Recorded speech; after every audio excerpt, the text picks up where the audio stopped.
Cosplayers, what's one cosplay you will never do again, and why? Stormtrooper. It was custom made to fit me, and I was so uncomfortable in it. It was hot and I couldn't see. I also would be lucky if I came out of it without cutting myself. Well, at least you now know why they can't shoot for shit. Graffiti skin tracer from Overwatch. Paint kept transferring from the gas mask onto my face, and my mask was literally dripping water from my breathing. It was hot and stuffy and gross. As somebody who used to have to wear a gas mask for work, you didn't get a proper face seal around the edges. If the frame is loose against your face at all, the air redirects towards the leak and the inside of the mask becomes insanely humid. That said, it's really uncomfortable and hot, no matter what you do. It's probably safe to keep it on the never again list. Literally anything that small kids will get excited about, I cannot handle that type of pressure. Not a cosplay, but I volunteered to be a pumpkin-head ghoul at a Legend of Sleepy Hollow attraction. I would jump out, the young kids would run and scream, I would go back to my hiding place, good times. But some of the older kids would begin following me and punching me. That shit was not cute, it hurt. One kid started throwing rocks at me while a parent took pictures. I seriously wanted to wring that kid's neck in front of their parents and then murder the parents. So I almost became a real ghoul. Their behavior was so enraging. I use a wheelchair and I was a Dalek 1 year. It was very popular, and I had a lot of people wanting pictures, but I couldn't fit through doorways and kept hitting people. Edit, thanks for the gold, even though you seem like a bot. Edit 2, here are the only 2 pictures I could find, picture 1, picture 2.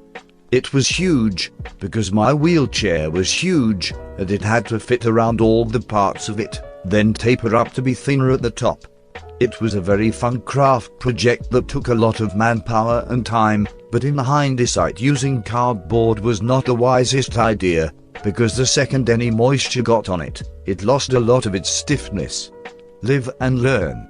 The visual of a Dalek not fitting through a doorway is pretty funny though. Slenderman. I got really into the craze back in the day, being a 6'3" skinny dude, and I thought of myself highly for having been a Marble Hornets fan car before the game was ever released. The issue is that I have a big head nose, so through the morph suit you'd just see all my features, including my dark brown hair and smooshed nose. I ended up having a sore nose for days, and the soles of my morph suit were extremely darkened from walking around in platform boots for hours on end. I still can't believe Marble Hornets was made in 2009 and looked better than the Slender Man movie we got. Rorschach. I saw almost nothing under that mask and couldn't enjoy anything. All white? Not at all. It has a Rorschach pattern on it and the paint reacts to temperature.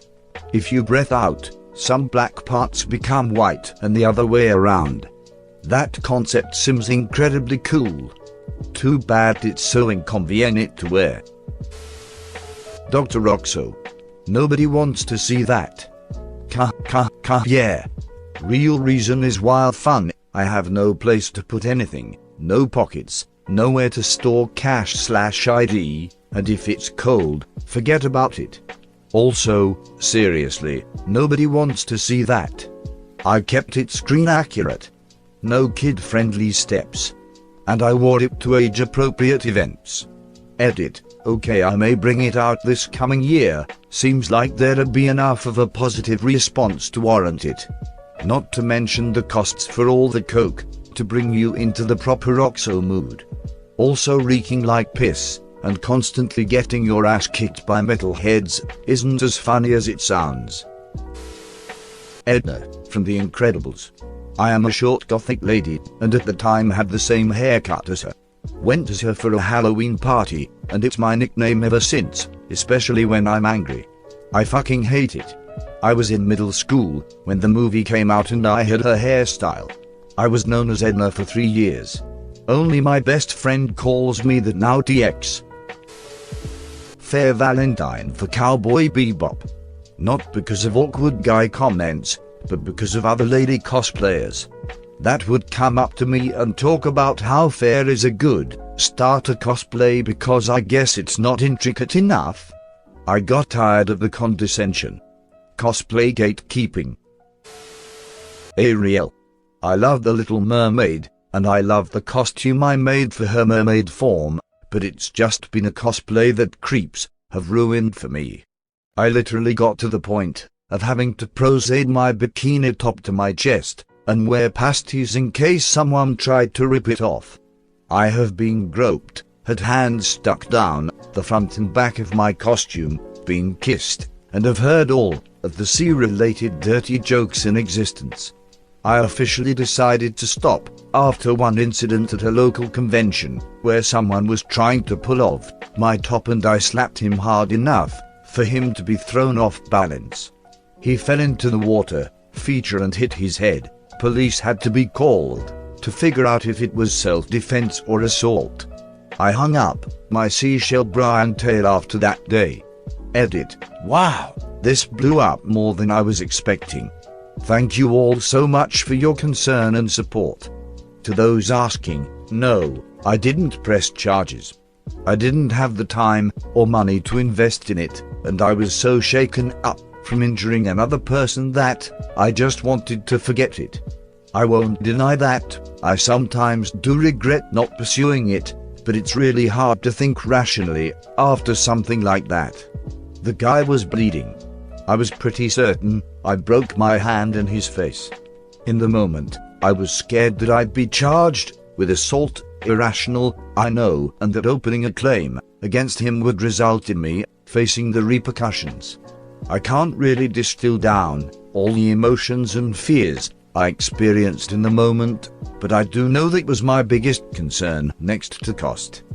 Jesus Christ, that is terrible. It's why I've started only doing male characters. Having a 12-year-old try to jump on my back so Deku can give them a piggyback ride is 1000x easier than fearing for my safety every second at con. Lord Business from the Lego movie, or actually any Lego character for that matter, the head was too heavy and I could barely move. Edit. Okay, wow. I didn't quite expect this comment to get as much attention, but thank you for the gold. Via Adam Savage, I had been told that puppeteers avoid having anything mounted on your head. Keep the weight on your shoulders and save your neck. Darth Vader. Wore it for years in 2-hour stints. Vision is awful and zero skin is shown anywhere, so it's hot. Real hot. Lots of wiring for lights and sound mean there's always something that can and does go wrong. Lots of kids coming up and randomly pressing buttons on the chest. Plus the cape is hard to control. Now I keep him permanently displayed on a 6'5" mannequin. Edit. Clarified that this is not the wrestler by adding Darth Damn. That sounds terrifying to have at a house party, just Vader chilling in the corner. Or waking up in the middle of the night and only seeing Vader. Shadow the Hedgehog. It was a mistake, and I don't think I need to explain further. Edit. Thanks for the gold. And no, I didn't do blackface, for those wondering. Where's that damn 4th Chaos Emerald? Princess Zelda. I got a lot of compliments, but also an uncomfortable number of guys kept trying to flirt with me. Might have been even weirder if I wasn't a straight dude. Try Gerudo Link next time, lol. I dressed up in a punk costume that was a mix between Inspector Gadget and a go-go dancer. I was Go-Go Gadget. I had neon fishnets, string lights in my trench coat, light-up glasses, and all these other rave gadgets. I wouldn't do it again, because wearing heelys for hours tore up my feet. Edit. Holy shit, this blew up. I went to work and came back to all this. Most of you want to see the costume. I didn't get many pictures, but here's a decent one. Heel eyes are a way of life. Your feet and knees are too weak for the way of the wheel. It takes years of dedication. Years. But the moment you step into a Lowe's or Home Depot with those smooth concrete floors, it's all worth it. Master Chief. Every Halloween at school, I would wear an over-the-top costume, and for my senior year I wanted to go above and beyond. So I worked overtime to buy Halo 4 Master Chief armor. Only problem was that the armor pieces were made of plastic, so I couldn't sit completely down without breaking the thigh pieces. So I had to go through every class, squatting over my seat instead of actually sitting in it. My legs were killing me at the end of the day. Also, my costume was very loud. The sound of plastic rubbing against each other was terrible. Now I usually go for smaller cosplay. This year I went as a vault dweller and I could actually move and stuff. You basically brought to live every video game that has both a crouch move and chair object, but don't allow you to actually sit on the chair. I now understand these games are actually more realistic than chair-sittable games. This madman was role-playing all along.